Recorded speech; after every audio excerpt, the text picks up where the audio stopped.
Again, this is the revision video. If question will come arise from this paper, causes of Cold War.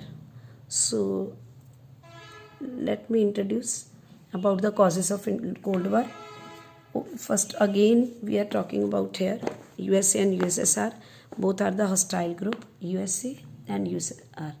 These are the hostile group over there. First point is ideological divide.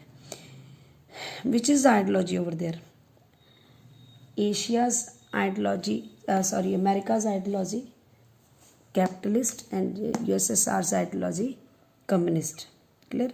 So after the Second World War, both ideologies, capitalism and communism, became very popular. On the basis of these, the world got divided into two hostile blocks. Hostile मतलब लड़ाकू, झगड़ालू. Capitalist bloc and communist bloc. Capitalist bloc, this is the capitalist bloc was led by USA, and the communist bloc led by USSR or Soviet Union. Both these blocs tried to establish supremacy over one another, and this ideological clash between both blocs led to the birth of Cold War in the world.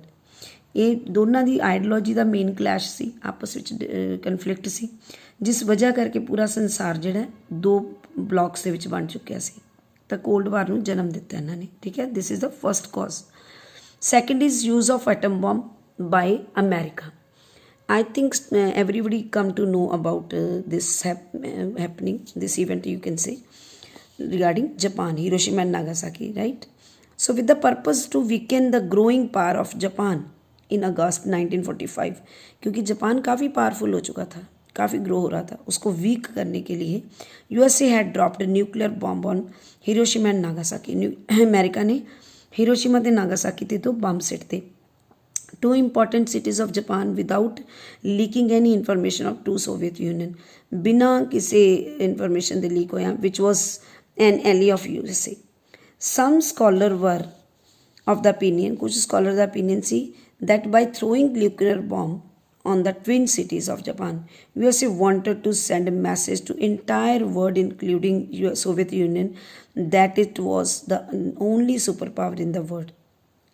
कुछ लोगों का विचार था, opinion था historian का, कि शायद जानबूझ के अमेरिका ने यहाँ पे बॉम्ब फेंका ये शो करने के लिए कि मुझसे ज़्यादा पावरफुल कोई भी नहीं है.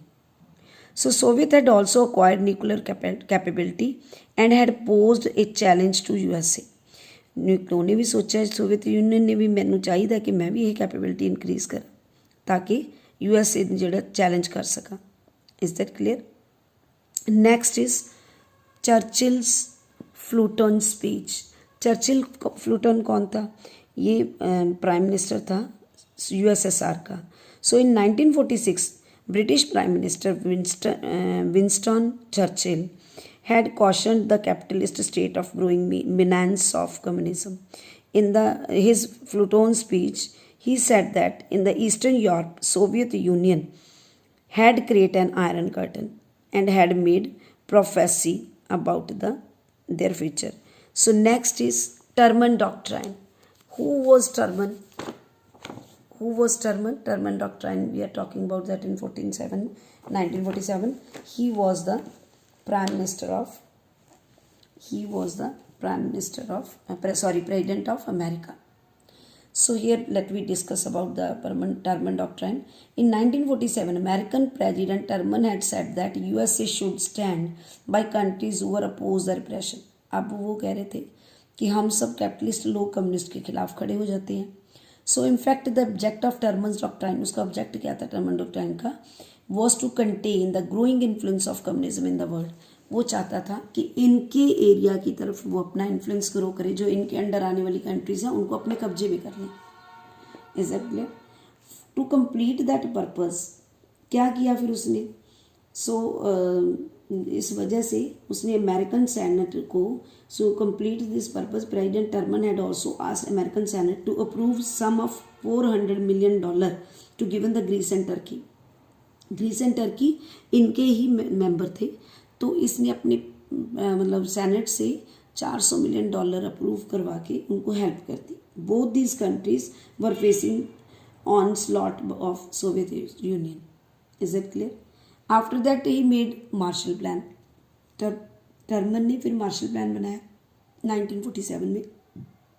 According to that it was a European recovery program. So in this Marshall Plan he made three provisions. First is to help the European country and to enable them to meet the losses suffered during war. वो कहते जितनी भी eastern European country या कोई भी European country का जो भी फर्स्ट सेकेंड वर्ल्ड वॉर में लॉसेज हुआ है, सफ़र हुआ है, उसको हम कंप्लीट करेंगे, कंपनसेट करेंगे। Next to save the European countries of the influence of communism, क्योंकि वो इनके बंदों को अपने साथ में लाना चाहता था। देन ही सेड दैट कि इनके इन्फ्लुएंस से उसको सेव करेगा। To spread American influence over European country, और इनके ऊपर उन लोगों को बोला गया कि वो इन अमेरिका का इन्फ्लुएंस स्प्रेड करें। जब ये बात होएगी तो सोवियत चुप नहीं ना रह सकता, it will also react that. So Soviet reaction to American move, Soviet reaction to American move, इसमें क्या हुआ कि Soviet Union had understood, Soviet Union को समझ में आया that the purpose of Truman doctrine and Marshall plan was to spread American influence in the European countries and contain the spread of communism in this region. उनको समझ में आ गया कि America इनके एरिया के लोगों के ऊपर अपना इन्फ्लुएंस जमाने के लिए पैसे की जो है हेल्प दे रहा है। So all these moves of America had made Soviet Union very caution. So after end of the second world war Soviet Union had realise that, दूसरे संसार युद्ध के बाद इसको रियलाइज हुआ यूएसएसआर को कि उनको भी अपनी जो इकोनॉमी है उसको इस्टेब्लिश करना चाहिए, कि अगर आप सुपर पावर वर्ल्ड में इस्टेब्लिश करना चाहते हैं तो उसके लिए एसेंशियल है टर्मन डॉक्ट्राइन और मार्शल प्लान पे ध्यान दिया जाए। So regarding this he made Molotov plan, उसने मोलोटोव प्लान बनाया। In response of Marshall Plan, Soviet Union had prepared Molotov Plan and Council of Mutual Economic Assistance, meaning by common, COMECON, COMCON. COMCON mean Council of Mutual Council of Mutual Economic Assistance meaning. Is that clear? So was purpose to provide economic strength and solidarity the communist country.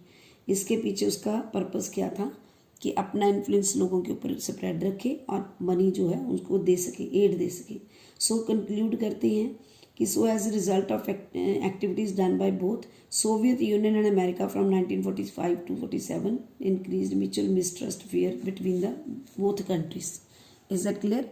So today I tell you about the causes of cold war.